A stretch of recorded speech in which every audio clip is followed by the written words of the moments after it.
Hello, welcome to Scott's Inverts. I'm Scott. These are the inverts. In just 1 second, we'll be setting up that hissing cockroach colony. But let me just tell you why I've decided to do this. So, having to speaking to Tarantula Rookie and Chris's Zoo on Wheels, it's very obvious that these creatures, these inverts, these feeder colonies can also be a really good pet and maybe even a kind of visually impressive enclosure. So I wanted to do something like that. Instead of just having a bin of roaches, create something so when I come in here, there's a lot more activity going on in the enclosure. We can watch the hissers running around and all the rest of it, and just have something a little bit extra special, a little bit different to the quietness of the spiders that we've got behind us.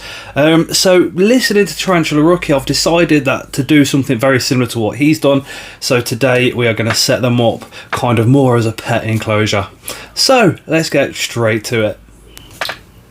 So we have gone for a 12 by 12 by 12 tarantula room enclosure. That soil is 50% pine compost.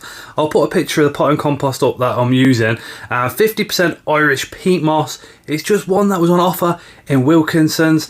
So they do like it moist, but they don't like it overly damp. So by accomplishing this, we just put some moss in there. That substrate as well is around 3 inches deep, because the small little nymphs, when they're born, will actually go down into that substrate. So we don't want it too shallow. Some more moss now goes in on the side of some bark that I managed to find in the woods.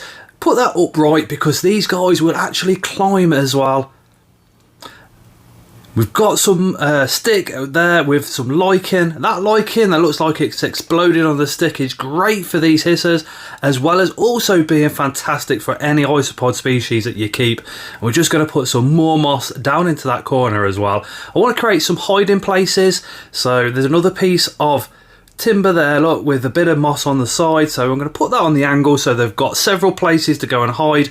That's where they're going to be getting it on, basically, and creating their babies, for want of better words. Another lovely piece of moss up in the corner, and we're about ready. But what I have forgotten is to leave a space for the food. Now the food that we're going to be using is this white wood, so they will eat the white wood. So nice white decomposed wood, that's all going in there as well. We will see them munching on it. But the actual food that I'm going to be using is a top tip from Chris's Zoo on Wheels, and it is the crumble that you use to feed baby chickens with. And I'll put a link, well, I'll put a picture up of the one that I'm using here on screen for you guys to have a look at. It's full of nutrients and omega-3 oils. If you're going to get one, please make sure it's an unmedicated one, so there's no medication in it. The one that I'm using is 100% organic, and it's only like £6, £5 for 5 or 6 kilogram bag. And that bag's going to last around, I don't know, 6 months or so. And I'm going to be changing that out once a week for fresh, unless they manage to eat all of it. Another stick going in now, and now this stick is also covered in that beautiful lichen. Again, just making this enclosure really friendly, really lovely for us to have a look at, and more importantly, making it a lot more naturalistic for our hissers as well. Mixed leaf salad, give it a wash, chuck it in there. I put this stuff in once a week, and I leave it in for around 48 hours and then take it out to stop it going bad. And then we can now add those hissing cockroaches. These guys will climb absolutely everywhere, and a discussion with, again, Chris and Tarantula Rookie is why we're going for the tarantula room enclosures, and I'll show you that in just 1 second. But these guys are crazy. They will climb and crawl absolutely everywhere, up glass, up plastic. Nothing seems to be able to stop them from climbing and going wherever they want. A little tap, get the rest of those out, and we're about ready and we're about done. Absolutely awesome. And look at those guys straight on the food and climbing around. Absolutely beautiful. Again, another enclosure where things are happening in there all the time. Really active, buzzing. There's already a lot of those hissing cockroach adults that we put in there have already gone and disappeared.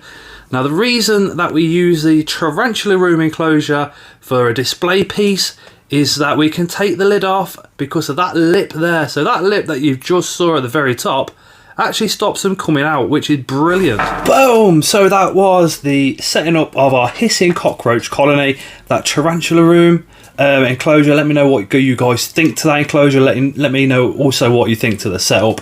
All the rest of it, that chick crumble, that is literally one of Chris on Zoo on wheels.